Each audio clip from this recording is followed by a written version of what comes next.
Бәрәкәт алуның рөхсәт ителгән һәм тыелган түрі бар. Бәрәкәт алуның рөхсәт ителгән түрі шәригать юлы, ягъни махсус тәҗрибә аша билгеләнгән юл белән була. Бәрәкәт алуга шәригать ягыннан, ягъни хисси яктан дәлил булмаса, ул рөхсәт ителгән тыелганга әйләнә. Шулай ук тыелган бәрәкәт кеше ширктән олы ширккә күчергә мөмкин. Мисал өчен Коръән укуда бәрәкәт һәм Коръән укудан бәрәкәт алу шәригатьтә рөхсәт ителгәнме? Бер кардәш әйтә, мин Коръән укыйм.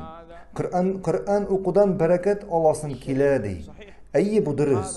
Чөнки Коръән укуда бәрәкәт, мәгънәсе турында уйлануда бәрәкәт, Коръән белән гамәл кылуда һәм шулай ук аның белән шифалануда бәрәкәт, һәм бу шәригатьтә билгеләнеп куелган.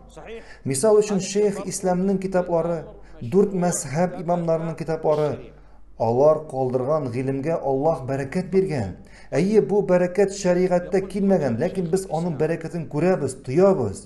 Һәм бу тәҗрибә аркылы бәрәкәт алу була. Әйе, шуңа күрә бәрәкәт алуга шәригать ягыннан, ягъни хисси яктан күрсәтмә булмаса, бу тыелган түргә әйләнә. Мисал өчен кайберәүләр әйтәләр, синең бәрәкәтең белән я хәзрәт, я шейхыбыз, дип бу кешегә ышкыла башлыйлар. Булай иттереп бәрәкәт алу тыелган. Я инде берәрсе безнең янга бәрәкәт килеп китте дип әйтә. Я адәм баласы. Андый нәрсә юк. Безнең янга бәрәкәт килеп китте дигән. Бәрәкәт бары тик Аллаһтан гына. Пәйгамбәребезгә ышкылып безгә бәрәкәт килде дигән берәр кеше булдымы? Кәгъбәтуллаһның стенасына, инде кара ташка ышкылып бәрәкәт алу шулай ук тыелган. Кара таш файда да, зарар да китерә алмый. Бәрәкәтне Пәйгамбәребезнең сөннәтен кабул итүдән, Пәйгамбәребезнең сөннәтенә иярүдән ал. Ә инде үзеңне, балаларыңны ышкып, я инде киемеңне алып Кәгъбәтуллаһны, кара ташны сөртеп бәрәкәт алу, булар барысы да тыелган. Кабердәге җирдән, я инде Ухуд тауыннан бәрәкәт алу, валлаһи, бер нинди файда китермәй. Әгәр Ухуд тауы файда китерә алса, Пәйгамбәребезгә һәм аның сахабаларына файда китерер иде.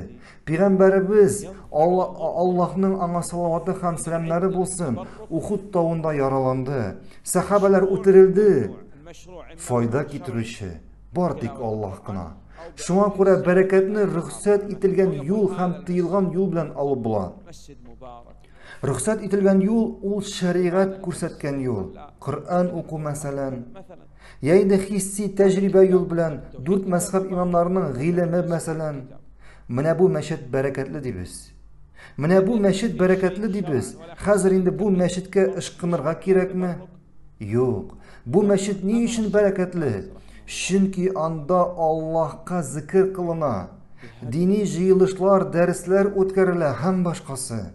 Менә бу китап, Таухид китабы. Кешеләр бу китаптан файда алалар.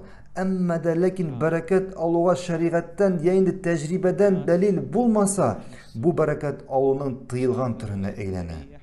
Шейх Ибн Баз, Аллаһ аңа шәфкатьле булсын, Мөхәммәд ибн Абдул-Ваххабның өен җимергә куша. Ни өчен? Чөнки кайбер кешеләр шул шәһәргә барып, бу галим дәресләр алып барган урынны карап, шунда дуа кыла башлыйлар. Бу бәрәкәт алуның тыелган түре. Шуңа күрә Шейх Ибн Баз бу йортны җимергә куша.